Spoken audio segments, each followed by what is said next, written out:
সংসার শুধু চার দেওয়াল নয়, সংসার মানে দুজন মানুষের সমান স্বপ্ন, সমান ভালোবাসা আর একসাথে পথ চলা। মেয়েরা শুধু সংসার পূর্ণ করে না, তারাও চায় নিজের স্বপ্নের একটা জায়গা।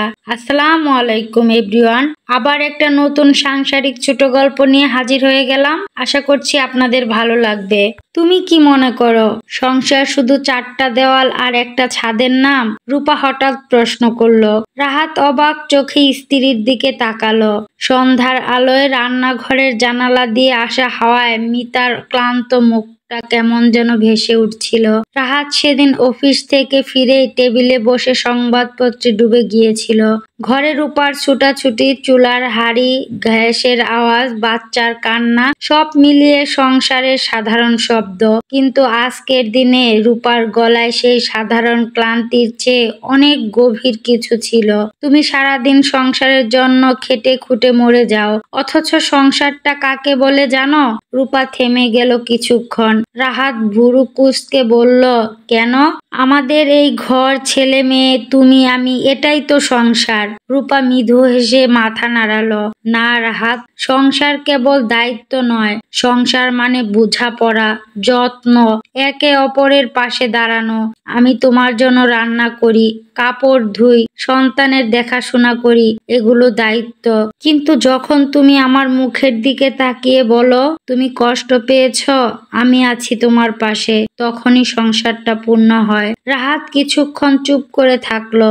সংবাদপত্র ভাঁজ করে রেখে স্ত্রীর দিকে তাকালো। সত্যি তো, কতদিন হলো রূপার সঙ্গে খোলামেলা গল্প করা হয় না। অফিসের ব্যস্ততা, দৌড়ঝাঁপের ভিড়ে সংসারটা কেবল রুটিনে বেঁধে গেছে। তুমি ঠিকই বলেছ রূপা, আমি হয়তো দায়িত্ব পালনে ব্যস্ত থেকেছি, কিন্তু তোমার অনুভূতি শুনিনি। তোমারও তো একটা আলাদা পৃথিবী আছে। রূপার চোখ ভিজে উঠল।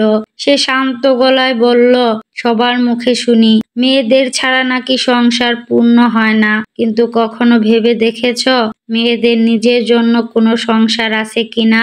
আমরা শুধু কারো সংসার ভরিয়ে দেই, অথচ আমাদের স্বপ্নগুলো কোথায় থাকে? রাহাত ধীরে ধীরে উঠে এসে রূপার হাত ধরল। অনেক দিন পর তার হাতের উষ্ণতা যেন রূপাকে চমকে দিল। আজ থেকে আমি চাই আমাদের সংসার শুধু দায়িত্বে ভরা না হোক, স্বপ্নেও ভরা হোক। তোমার স্বপ্নও থাকবে আমার মতো সমান গুরুত্ব নিয়ে। তুমি যদি গান শিখতে চাও, আমি পাশে থাকবো। যদি নিজের মতো কিছু করতে চাও, তাতেও তোমাকে থামাবো না। রূপা কিছুক্ষণ চুপ করে রইল, তারপর আস্তে করে বলল, এই তো চেয়েছিলাম আমি, একটু বোঝাপড়া, একটু সমান জায়গা। সংসার মানে কেবল তার বা তাদের নয়, সংসার মানে আমাদের। রাহাত মৃদু হেসে বলল, তাহলে আজ থেকে আমাদের সংসারের সংজ্ঞা বদলালো। এখন থেকে এটা হবে আমাদের দুজনের স্বপ্নের ঘর। রূপার চোখে ভাসলো এক নতুন আলো। রান্নাঘরের ধোঁয়ার গন্ধের মাঝে যেন একটা নতুন সংসারের জন্ম হলো, যেখানে দায়িত্বের সঙ্গে থাকবে সমান স্বপ্ন আর ক্লান্তির পাশে থাকবে মমতার হাত। আসলে সত্যি বলতে, সংসারকে পূর্ণ করে শুধু মেয়ে নয়, পূর্ণ হয় তখনই যখন নারী পুরুষ দুজনের স্বপ্ন ও ভালোবাসা একসাথে বোনা যায়। তো এই ছিল আজকের গল্পটা। কেমন লাগলো অবশ্যই জানাবেন। সামান্য ভালো লেগে থাকলে একটা লাইক, কমেন্ট, শেয়ার করে দিবেন। আর এখন পর্যন্ত যারা কন্টিনিউ করেছেন তাদেরকে অসংখ্য অসংখ্য ধন্যবাদ। সকলের সুস্থতা কামনা করে বিদায় নিয়ে নিচ্ছি। আল্লাহ হাফেজ।